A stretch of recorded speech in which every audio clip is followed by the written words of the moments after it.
son. See, hey. Notice the Revolt systems. All right. Brand new shop truck. So our guys over at Current sold us this guy, and we got some pretty big plans coming for this. This right here is gonna be one of our new electric projects. So Humvee, baby.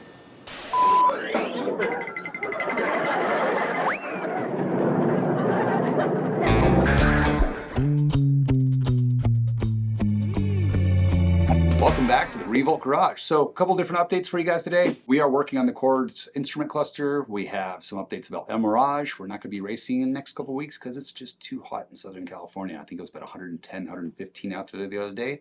So we're going to go ahead and plan for Bonneville. We got a new neighbor. Will at Buckwired has moved in next door. So let's go check his new place out and talk about some of the cool things we'll be working on.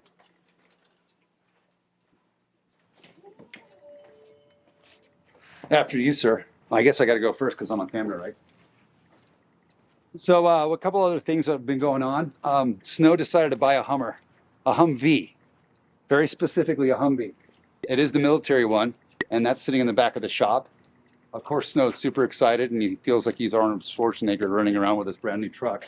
So we'll go ahead and let him be a kid for the next couple weeks because he's just completely engulfed with that project. We got Revolt stickers on it. He's got some ideas for that thing, but that's later on down the road. But what's really cool now is we got Will from Buckwired next door. He's going to be moving in completely here probably in the next couple weeks. So we could go pester him anytime we want for wires, wiring harnesses, cool gauge clusters from Speed Hut. Hey, there he is. Yo. What's up, Will? Hey. Oh. It's looking a little empty in here, but Yeah, hold on. Let me exit nerd mode and enter media mode. What you got? So what are we working on, dude? We're working on some gauges for this thing. You know, before anything else, I hope we're keeping this. Yeah, we can keep that. Okay, cool. Yeah, absolutely. I really like that finished look. I mean, it's so dynamic, and it's probably going to fit that period code, right? So, are we reusing this face, or do you want to remake this face? We can remake it if we can. Okay. Either or. Okay. The best part is it's flat, so we don't have any compound curves to work with. Pretty simple. I love the machine finish. I'm not good at that, but Hot Dog is. He's done this a million times. Okay. So if we have to start with a new piece of stainless steel and just take it up to him. Okay. Because I think some of these are going to change. Yeah, I haven't seen many gauge manufacturers that make these kind of these partial sweep instead of a full circle. But that leaves kind of the same size of a gauge that can go right here. If I remember correctly, before this thing got taken out, the column is about right here. Yeah, the column's right there. Right. Okay. Yeah. So, I mean, closest to that is where I guess you want a Speedo. So maybe we do kind of a re-engineering of this layout, and maybe we do a larger Speedo, Correct. easier to read. Mm-hmm. I know my eyes are getting old. I don't know if everybody else's, but a larger one right here, and then kind of our status needles over here. Yeah, so we're going to decide we're going to do GPS for the speed. We can do GPS, or we can actually tap into the CAN bus messages from. Yeah, and do the math on it. But GPS is, It's the car's moving, you know, you can spin the motor all you want, it's going to think it's going somewhere. Right? Yeah, I like a GPS. The only thing I've seen with the GPS not work is when you're in tunnels. Yeah. But this car is going to be just cruise basically down the 101. And I don't know of many tunnels around here. No. It's not like we're driving under a channel or anything. No, unless you're going under LAX, which is probably not going to be doing that very much. But so we have speed. We're going to do DC amps. Yes. We're going to do motor temperature. We do want to monitor our batteries. So once again, we're going to do. We can do average, we can do high, we can do low. I always do three. high. We have quite a landscape here. We do. We have three. tons of room for Yeah. gauges in this car. And if you guys saw this car, the instrument panel sits basically across the entire flat dash. It's tall. It's about this tall. And it's central, right? It it's is. Not it's not biased to the driver's No. side. Like that's why the column is here instead of right here. Exactly. So it's a very like symmetrical car when it comes to looking at the dash. So Yeah. tons of room.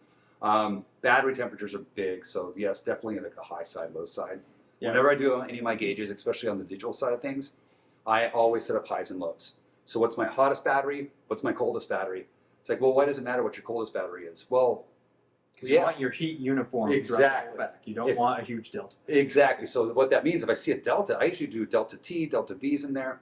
That way, if something goes wrong, I'm like, why is there like a 3 or 4 degree or 5 degree spread on my battery? Something's not right. Because that's not Fahrenheit. Everything measures Celsius, Celsius. yeah. So that's a big difference in temperature. And that's your state of health. A lot of people monitor their state of charge for 0 to 100% charge. But your state of health also is something that can Huge. be read and interpreted through these, the percentage of your state of health. If you have huge deltas on either of those, your health is going down. Yeah, and even on the Mustang, we had a problem with a couple of the modules that weren't quite working right, and all of a sudden my range went down like 40 miles. And Well, you granny drive that thing, right? Oh You yeah, drive that. I granny that thing everywhere. So it's really nice to know what my temperatures are because I can see that get things charged differently. So my front batteries always get warmer and hotter because they're exposed to the incoming air. So that does change your state of charge, how they're charging, their charge rates, and while I'm Discharge rates, how well one side of the pack discharges and gives you amperage and flow Absolutely. versus the other one that's running hotter or running colder. Yeah, when you warm up these packs, there's less resistance inside of them. So they like to run a little bit hotter. When Tesla charges their packs at a supercharger, they're usually charging around 50 to 55 C. So they're warming the pack up, but it is hot, but they're keeping it right there between like 40 and 55. That way they could saturate a lot more electrons into it. Also discharging, when you do launch control and everything else in these electric cars, they do warm up the batteries because they tend to discharge faster. So once again, more information is better. Also with this car, we're doing the old school style look with the speed hut gauges. We do have a couple of compartments on the inside of the dash where they have like little glove boxes. Our digital displays from AEM are going to go in there, and that's going to give us our like major stuff. Like I want to see all my cell tap voltages. So I could cycle through all those screens and get like real detailed data. If something were going to go wrong with that car, the owner could call me up, send me a screenshot of whatever screen. I go to screen 3, that has all your BMS info. Nice. So if there's a bad battery or maybe the thermistor is not reading correctly, I'll be able to get that feedback off. And we don't have to clutter this beautiful old school car with all this new tech. Keep it period correct out here. Do the high tech stuff. Accessible, but not out in the open and an eyesore for those that just want to appreciate the way this is. Sure. Right. When you get in this car, I don't want you to go, oh wow, nice EV. I want you to think you're sitting in a 1936 because you are sitting in a 1936 car. The EV industry is like the only industry I know of where you want to avoid people being able to easily distinguish that you're in a conversion. Correct. You know what I mean?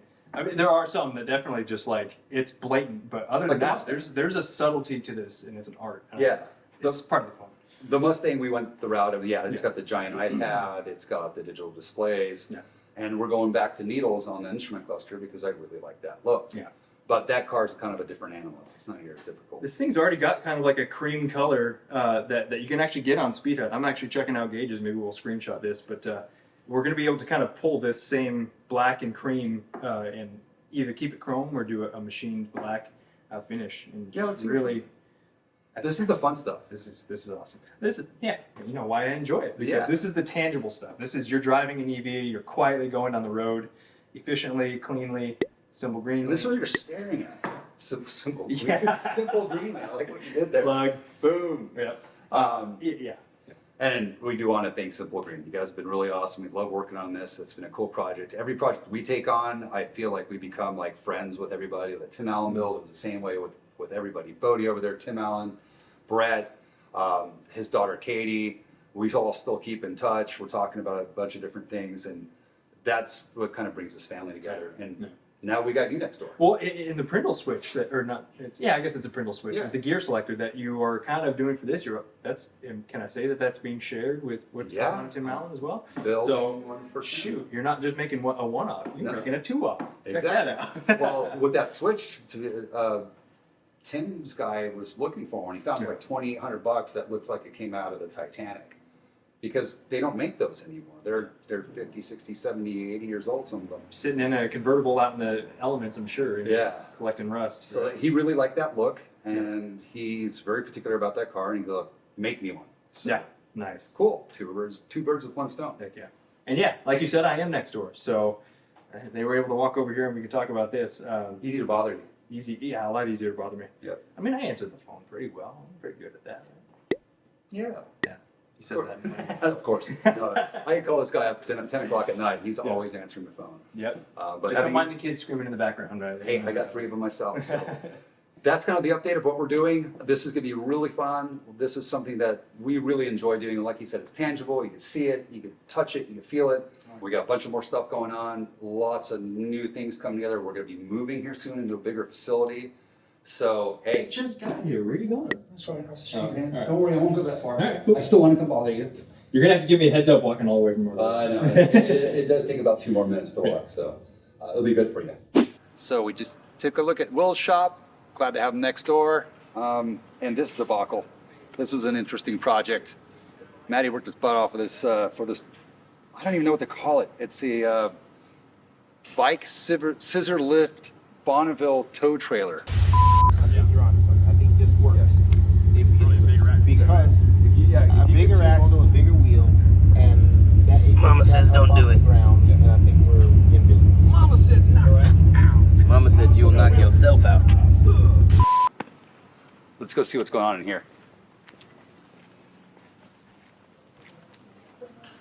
Progress. What's up, Johnny? Hello. What's working on? Battery box for the cord there. Nice. So this is the belly box for the cord. This is going in the center of the car. We kind of overkilled it on the aluminum, huh? A little beefy. Well, this is going to be at the bottom of the vehicle and exposed to the elements. So we did decide to make the bottom, what is it, 3/8? Yeah, so, yeah. Yeah, it's pretty huge. It's pretty gnarly. We got the big rails that can run down the side of the car. The last thing I want is you never know. Things are in the street. Someone had a brick fall off the car. Yeah. Hits this thing. There's gonna be a big skid plate in front of it, deflect anything off the road. Johnny's been sitting here taking all day. He's a little bit better at it than I am. So he's welding the battery box together. We're gonna put these in the car. We should have everything mounted up this week. And then we can start populating this stuff, putting all the wires in, cell taps and everything else. And this is looking good. Thanks. Yeah, Awesome it's going stuff. pretty good. Anything else that we're missing here? Just some welds. There you go. That's about All right. it. Well, I'll let you go, man. Cool. Thanks. Let's go take a look at the Welshman. What you got, man? I see a cluster of wires on the ground. Why, yeah. More and more. Every time I walk by this, I wouldn't call it a mess, but it kind of looks like a mess. It's right now. Yeah, every time I walk by this, it just keeps getting bigger and bigger and bigger and bigger and That's bigger. what she said. Ah, Oh, what up, Will? Will's back. I thought you were leaving. So that's our headlight wiring right there. Should I take the There or thereabouts. No, you're good, man.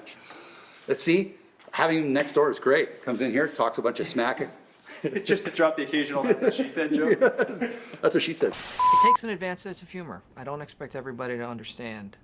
That's how we roll around here. You getting the table dirty, dude? Here. So he's got My his, white shirt, my beautiful white he's got his shirt. beautiful white shirt. He's walking around like this today because he wore his El Mirage lifetime. Yeah. There you go. Oh, that's where my hat went. This is, for you guys that don't know how Bonneville and Landspeed racing works, to have a 200-mile-an-hour hat, that doesn't mean you did 200 miles an hour. That means you broke a record over 200 miles an hour. 300-mile-an-hour ones, same thing. Had to break a record in a class that is part of that speed. 200 miles an hour is hauling some major tail, especially on dirt. Yeah. That is just cooking. So what are we looking at here? We got headlights. That's pretty much the whole headlight wiring. Oh, Put in, good. create that into the thing. And re-gearing the bike for Bonneville. Yep. So El Mirage July meet is off for heat. They reckon it was between 105 and 116 degrees. And someone will die out there with that. And you're hoping for no wind as well as for racing. So yeah, they called that off sensibly, I think. So we're gearing up for Bonneville. We're going from about a 1.56 to 1 to a 1.32 to 1 from memory. We're dropping. You just told all your competitors your gear ratio. They don't know what motor RPM I'm running, though, do they? Mega mind over there. Yeah. So we're gone, down 4 teeth or other, down 4 teeth on the rear, up 2 teeth on the front. Hopefully that lets us keep the same chain. This is the Long front chain. sprocket. For anybody that rides bikes, you know this is massive. This like you can make like a really cool necklace out of this. Be good, eh? Yeah, Flavor Flav ain't gonna have anything on you. Well, this is insane. Matt, once again, he's doing over 200 miles an hour. We're hoping to push what we got on the board there. I think it'll do 230. I would be, well, I'll go home happy with a record. I'll go home real happy with 230. That's what I think it's got in it. There's potential for more. We were still pulling pretty good at 211. We reviewed I thought it stopped at 211 or 214, but no, it was still pulling, so. Yeah, once again, We'll see. we outfit all these, every one of our vehicles has some sort of telemetry in there. We like to monitor a lot of stuff. On a little Giant, we went as far as we monitored suspension travel, any kind of input from the driver's steering wheel, all that was monitored. Therefore, those guys have spent a lot of years in that car's been on. But And what you think happened at the big end of the racetrack may not be what No. happened. Because I was sure that I'd seen 214 on the screen and it stayed 214, and then we looked at the GoPro and it didn't stop at 214 for a second. I mean, it's super important to get this data. Even with stuff with the Bonneville car we did the first year, I didn't realize that we had certain problems until 6 months later, reviewing other data stuff and charting things in the graphs. I'm kind of a data geek, so I'm like, whoa, this happened. Yeah. And we can mitigate and fix it. It's boring. For me, I don't like the computer stuff. I don't like sitting down or turn wrenches and stuff, but then you see the benefits of telemetry and logging, and it I really love does. data. Yeah. So we got kind of that running bet going, how fast we think the bike's going to go. What did you say? What did you I think I'm up there at 232 is 232 I'm on the looking board. right behind me on the board. I think 230. I've heard some people say 240 and higher. So yeah, let us know what you think it'll run. Put it down in a comment, and if you get it dead on, maybe you get a T-shirt or something. No, we'll do that. There you go, yeah. Anyone that gets pretty close, or the closest person gets a free T-shirt from us. There you go. So leave your comments down below, like and subscribe to our channel. Don't like us, talk a bunch of crap down there too. We don't care, we love it all. Bring it on. We'll catch you guys later. Take care.